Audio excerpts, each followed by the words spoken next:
I analyzed 10 of the fastest growing B2B startup websites that are getting thousands of new users and millions in revenue growth and found 7 things they all had in common. And the best part, these are all things that you can apply to your own website, even if you're a small business or just starting out. So in this video, I will reveal the 7 traits these fast growing websites all share, so be sure to take notes. Now let's dive in. Hey, I am Robin, your B2B marketing bestie. I have helped hundreds of small to mid-sized B2B brands create websites that convert. So for this analysis, I purposely studied fast-growing B2B brands rather than already established B2B behemoths like Salesforce or Microsoft, because if you're a small business, which if you're watching this, you're probably small or mid-sized business, you don't want to copy these big brands. The websites for these huge brands like Microsoft serve a totally different purpose.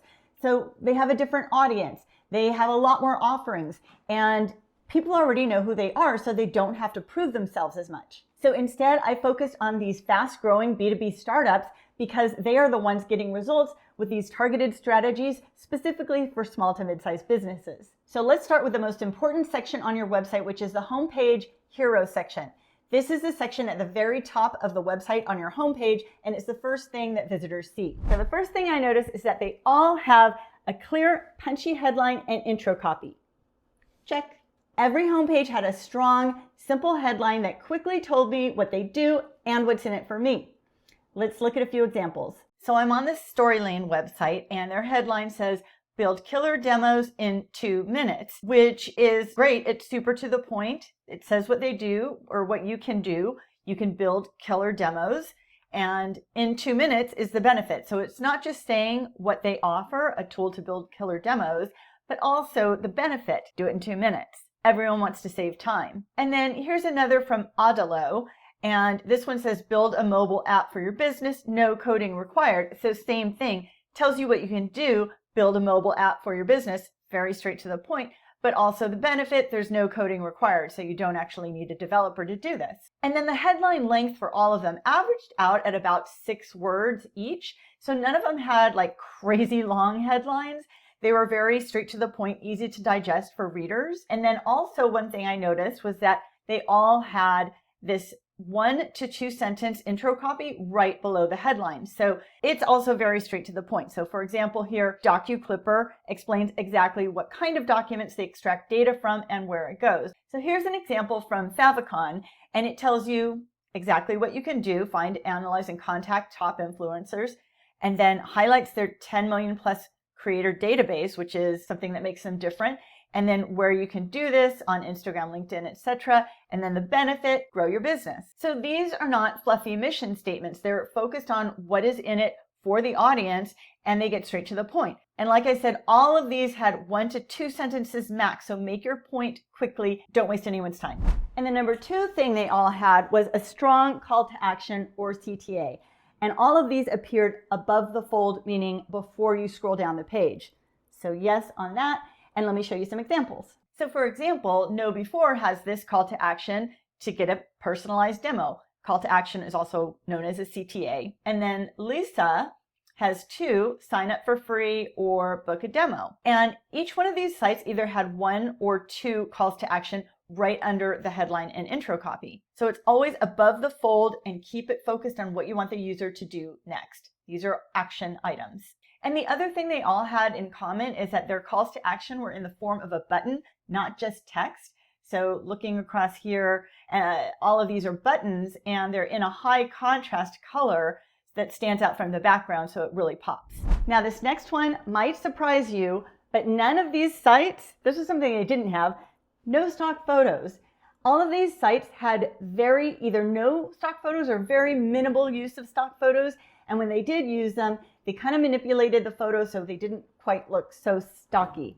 So, yep, that was a check there. So look at Bold Desk. Here they are using product renderings or product shots, infographics, and also icons. They're not using stock photography. Now they do have 1 stock photo here, but it's in this interesting shape. It's not just a standard rectangle. And then they added this little call out to indicate what this person is doing with their product. So they've manipulated this stock photo so it doesn't look so stocky. I know conventional wisdom tells us to use human faces for more connection, But stock photos tend to look really fake, so you don't really get that connection. But if you are offering a product, people do want to see the product. So it is totally okay and just preferable, especially if it's software, to include product shots. People want to see it, so it's good to show what they're getting. And the fourth thing that all of these fast-growing B2B websites had in common was a visual hierarchy that guides the eye. And this one is huge because even if you have great copy, your message isn't going to land if your layout is a mess. And visual hierarchy just means, what do people see first? Then what do they see next? It's about organizing your content in a way so that the eye naturally flows in the right direction. So let me show you how the best sites do this. So look at Kaga's, and this layout is just super clean. And when you scroll down, you can see that each new section has the same size headline, big and bold, and both in this black and hot pink color combination. And they repeat this pattern so that every time users see it, they know that it's a new section coming up. And that's a great way to establish hierarchy. So looking at this section here, specialized solutions for every need, headline is big and bold, the subhead slightly smaller, well, more than slightly smaller. So we're establishing hierarchy. This is the start. This is what grabs attention, and this gives a little more detail. And then each one of these blocks that follows represents a separate app that they offer with a smaller yet still prominent subheading, smaller text for details, and then larger text to make certain elements pop out, and then a CTA in a bright color. And then they've got visuals to support what this section represents. So every section has a clear role: a larger section headline that grabs attention, a smaller subhead and supporting copy that explains further, and then a visual or an icon that supports it, and then a button that drives action. That's the rhythm, and you'll see that over and over again on these top sites. And I know this one might be a little bit harder in terms of how to apply it to your own site, so I put together a little guide. So number one, use bigger font for headlines and smaller font for body copy. Make sure that there's a difference. Number two, add space between sections so content doesn't feel so crowded. Number three, make your buttons stand out in color and size. And number four, use icons or visuals to break up text. And number five, only present one core idea per section to keep everything organized and easy to scan. And that's the one I see people having trouble with, but you want to keep each section real focused on just one key point. Remember, confusion kills conversion, clarity converts. If people cannot scan and understand your site in seconds, they're going to bounce. And the number five thing that all of these sites have in common is social proof. And a lot of these websites had more than one type of social proof. This was oftentimes front and center, even above the fold sometimes. And social proof just refers to content that indicates approval by others, like testimonials or customer logos. So let's check some out. Now with Know Before, the first sentence here says, discover why nearly 70,000 organizations use the Know Before platform. So they're providing social proof right up front. And then Lead IQ here has loved by revenue teams around the world with client logos who they have worked with. And this actually has a little nice pop-up that has a little summary of their case study. And then Peakflow has customer testimonials right here in the hero section. Some of these are embedded from G2, and they showcase awards right below the hero. And then also Lisna, another example, has customer testimonials with a photo of their client and the logo of their company. Social proof is actually super important for a B2B website. And I actually have a video that goes over how you can apply it to your website.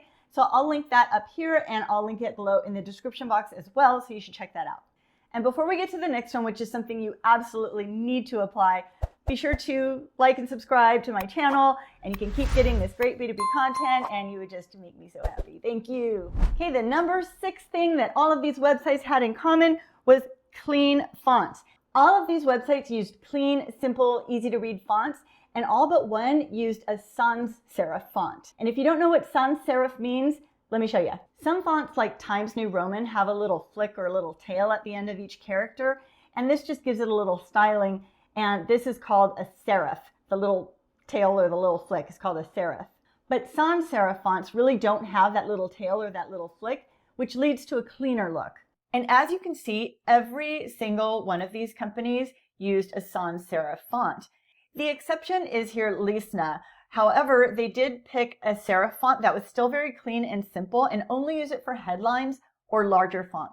So leaving the font for the body copy as sans serif for easier readability. So you want to just pick a simple font that's easy to read, not like a super crazy, fun, or fancy, or kooky one that's going to be harder to read. And then the number 7 trait that all of these websites had in common was a minimalistic navigation. Give that a check mark there. And when I say minimalistic, I don't mean they just had just a very small number of pages, but they kept it very kind of minimalist looking, so it looked very clean. But all of them had about 4 to 6 items in that main navigation. So they didn't go crazy and overboard with their main navigation. So let's have a closer look at some of these navigations. So for the navigations, they sort of range from a mega navigation, like here with Bold Desk, that has several options in the drop-down menu, but they're all very organized and clear. And then we have Autolo, which has a much simpler drop-down menu, just a single column. And then we have Kagas, and they don't have a drop-down menu at all. They just have these 4 main pages in the navigation and then 2 CTAs up here as well. These actually click through to an actual page rather than having a drop-down menu. But they have the rest of their pages listed here down in the footer. But all very well organized and easy to navigate. You need to make your navigation clean and easy to, well, navigate. So it's super just idiot-proof, and everyone can easily find what they're looking for. Because if they can't find what they need fast, they get frustrated and bounce. And another interesting thing that I noticed was it wasn't just what these websites had, but also what they didn't have. And none of them included the common mistakes that I see on B2B websites all the time. So if you want to avoid the traps that kill conversions, watch this video next and learn the 10 things that you must remove from your website immediately. So I'll see you over there.